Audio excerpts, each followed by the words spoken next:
Today, while the president was in Detroit selling the infrastructure bill and the House voted to censure Congressman Paul Gosar, hundreds of voting rights activists were at the White House reminding the president and the world that there are still major agenda items for the black and brown community that still are not done. Bishop Barber's Poor People's Campaign, along with the People for the American Way and many others, rallied in front of the White House today, calling for the president to not only pass a voting rights bill, but to also end the filibuster and allow for D.C. statehood.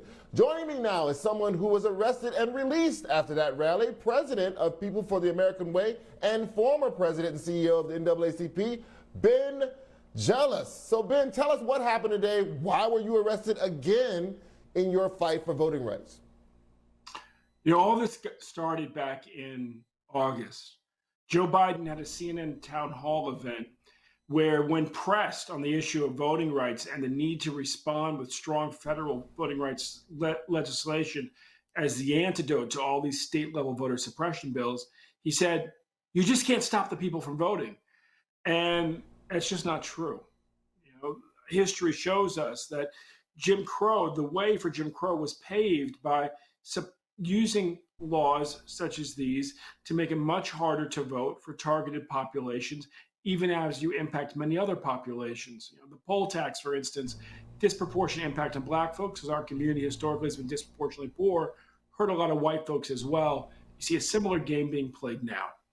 And so we felt a need to make sure that the president, we saw a need to make sure that the president understood that he needed to act and act quickly. If these laws are not passed by the end of the year, for instance, you will see redistricting done in a profoundly partisan way by Republicans across the country. And so we have been back at the White House. The first time, nobody got locked up. The next time, 5. Then the next one, 25. Then 62. Today, more than 200 people getting arrested at the White House. And it's clear it's having an impact. At the last town hall meeting, the president conceded that he will likely need to do what we are demanding, which is to call on the Senate to clear a path for an up or down vote. We have the votes to pass the John Lewis bill. We have the votes to pass Joe Manchin's Freedom to Vote Act. Both are needed. It's going to require a carve-out in the filibuster. Frankly, Donald Trump did that most recently to pack the Supreme Court. Joe Biden can certainly do it. Call for it. Requires party to do it. You don't have to wait until the end of the year to see Republicans redistricting and changing the landscape, the political landscape and power structure in this country. That's already happening. So do you believe that Joe Biden is just focusing now on the infrastructure bill that's already passed, focusing on trying to push Build Back Better through, and once those things are dealt with in some way, whatever way they're dealt with, that then he's just waiting to then turn all of his attention to voting rights? Is that what you think is about to happen? I pray that's the case, and I'm increasingly optimistic. With that said, my fear is that he thinks he's supposed to be the second coming of FDR, when he actually has a set of challenges more like those faced by President Johnson. FDR dealt primarily with foreign entanglements overseas and with rebuilding the U.S. economy. And Joe Biden is focused on both of those. But the civil rights movement ensured that President Johnson also had to deal with civil rights and voting rights. And he, even after passing the Civil Rights Act, resisted helping to pass the Voting Rights Act. He told Martin Luther King Jr., as his son, Martin Luther King III, reminded us a couple weeks ago, that, all my powder's, done. I have no more powder left to get this voting rights bill through. King said to his lieutenants that day, "We're just going to have to make the president do it."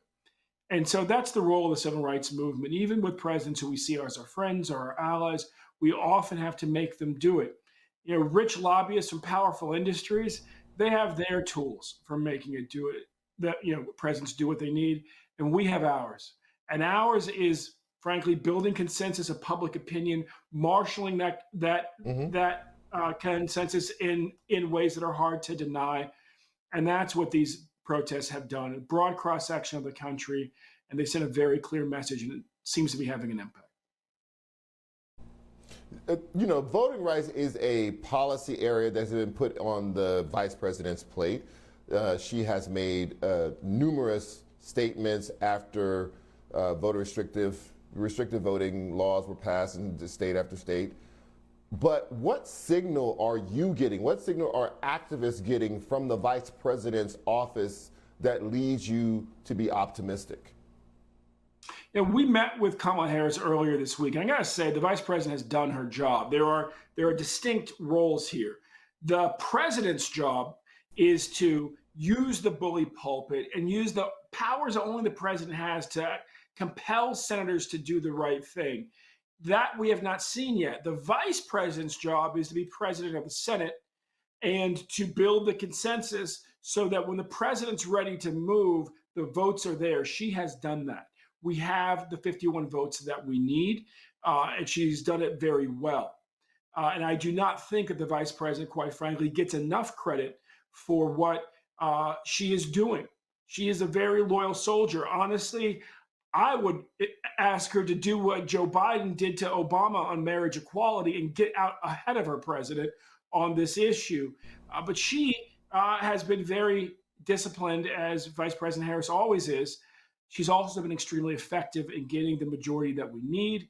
Now Joe Biden simply has to do what only a president can do, which is to use his bully pulpit to compel his party to clear a path for an up or down vote. Again, Trump did that to pack the Supreme Court. Joe Biden can do it to save our democracy. Ben Jealous, thank you as always, and stay out of jail. But I know you're doing it to save voting rights, but thank you.